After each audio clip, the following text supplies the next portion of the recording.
This is part two of our exponential functions video here. In the first video, we looked at what an exponential function is and how exponential growth and decay works. Now we're going to take a quick look at how to solve exponential equations. So now what if we have an exponential equation that we need to find a value of? So moving from functions to equations here. And so our method here, we got a couple methods. Our first method is to make it into equivalent exponentials. And then that will tell us what x is equal to. For example, here we got 3 to the x power, which is 81. Well, if we think about 81 here, we can go through our powers of 3 and we find out that 81 is simply 9 squared, which is 3 to the 4th power. And so when we can write this as equivalent powers, we say, aha, I see that this x and this 3 are the same, so that must mean that x and 4 is the same thing, so x equals 4. Because they're in the same spot, and that's our solution. Easy stuff.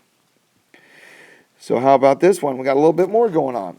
Well, we're going to do the same technique, but we want to get the 2 to the x all by itself.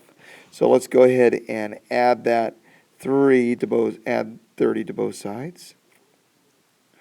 And we get 5 times 2 to the x, x power, equals 160. Let's divide by 5, and we get 2 to the x is equal to 32. And if we think through our powers of 2, we can realize that this is 2 to the 5th power. And since x and 5 are in the same spot, we clearly know that x is 5. All right, well, that's nice when we have a nice, neat power, but we don't always have this nice, neat power. So let's see what happens in other situations. If we don't have a nice, neat power of 2 or the same base that we're looking for, we need to use logarithms. And a logarithm is the inverse of an exponential function. Kind of like square roots is the inverse of squaring. If we have something squared, well, we can just square root that to undo it, and that gives us back our value. So in the same way there, a logarithm undoes an exponential. All right, so we need a definition first of all. If we have some base to x power is y, we can say that the log base b of y is x. And when we're looking for a log, that just means we're looking for that power. What is the power? Well, it's the log base b of y. This just means what is the power of base b that we can put on to get, what is the power that we can put on base b to get y? Think of it that way. All right? What power of base b is needed to get a value of y? So keep in mind here that the log is the power. That's what we're looking for. All right? So the log is the power. That is the key. All right. Well, let's try this out. So here we have, we're going to evaluate some logarithms. And so for each logarithm below here, we want to find out what the value of x is by putting it into exponential form. Well, using the definition, this log base 5 of 125 equals x. That means 5 to some power is 125.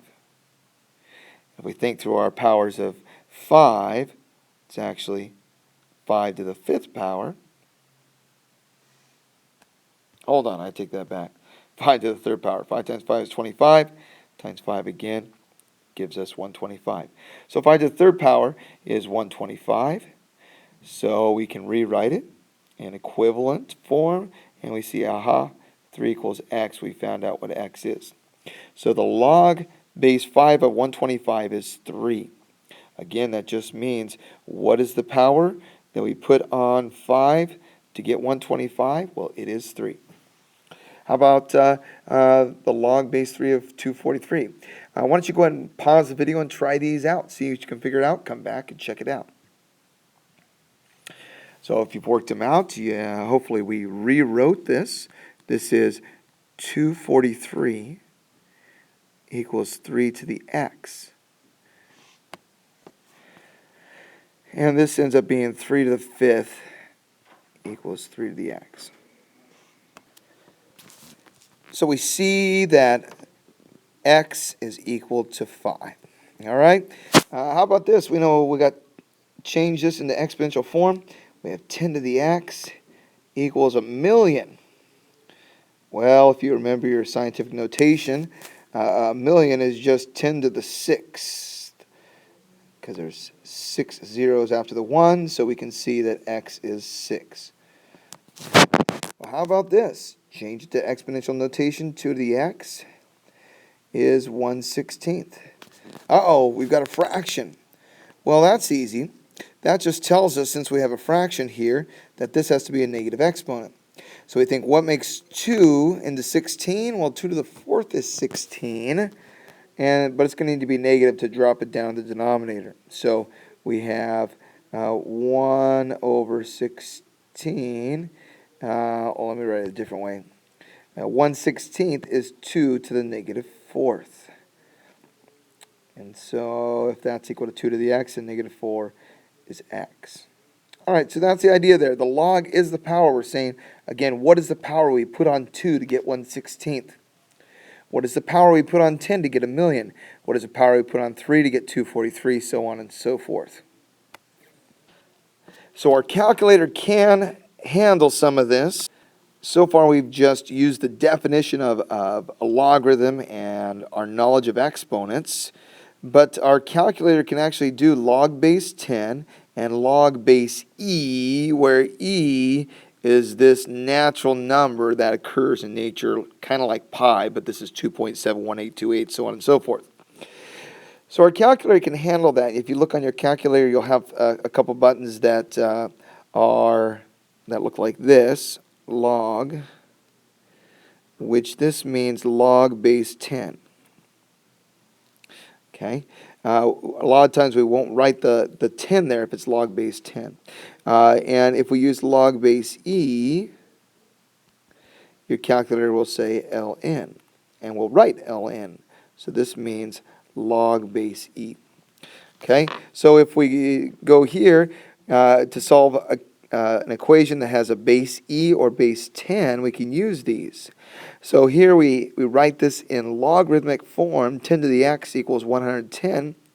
Well, that means log base 10 of 110 is x. That's the logarithm form. So the base becomes the base of our logarithm. And so this just means, what is the power? Well, use your calculator. And if we use our calculator, we type log of 110, we get x is approximately 2.04. All right. In the same way, we can change each of these to a logarithm form, use our calculator, and find the answer. You can pause this and try it out for yourself now. And you should get something like this. Log base 10. Actually, let's practice. When it's base 10, we're not going to write that base. So log of 0.005 is x, so we get x is approximately negative 2.301. All right, here we want to divide by 3 first. Got to get that 10 by itself. And so 10 to the x is 71. And so we're asking, what is the power we put on 10 to get 71? Well, that means the log of 71 is x. And so using our calculator, we find out that x is approximately 1.85. All right. Now we've got a 4x in the exponent here. Well, that's okay. This just means that 4x is the power we put on 10 to get 0.5. So we know that the log of 0.5 is 4x. We can use our calculator to find this, but let's go and find the exact first and divide by 4. So there's our exact answer. X is exactly equal to the log of 0.5 over 4. That's an irrational number. That's the exact answer. And so now we can divide and find out what that is. And we're going to get an answer of approximately 0.075. All right? Well, now we have E. So we can say that x, in this case, is log base E of 23, which we like to write as ln. That's the natural log of 23. So x is the natural log. And you have a button on your calculator that looks like that. And that tells us that x is approximately 3.14. All right. How about this guy? Let's divide to get rid of this 2 first. And e is the x to the x plus 2 is equal to 12. Well, now we can change this to logarithmic form. We know the power that we put on e to get 12 is the natural log of 12. And now we need to subtract 2 from that. And so we get x is the natural log of 12, whatever that is, minus 2. So that's an exact answer, and we can find our approximate with our calculator by going the natural log of 12. Watch out for your parentheses, and we end up with 0.48. All right? And that is how we use our calculator to get natural logs and log base 10. All right? So there you have it. And we'll go into further properties of logarithms to solve more complicated equations soon. Great job.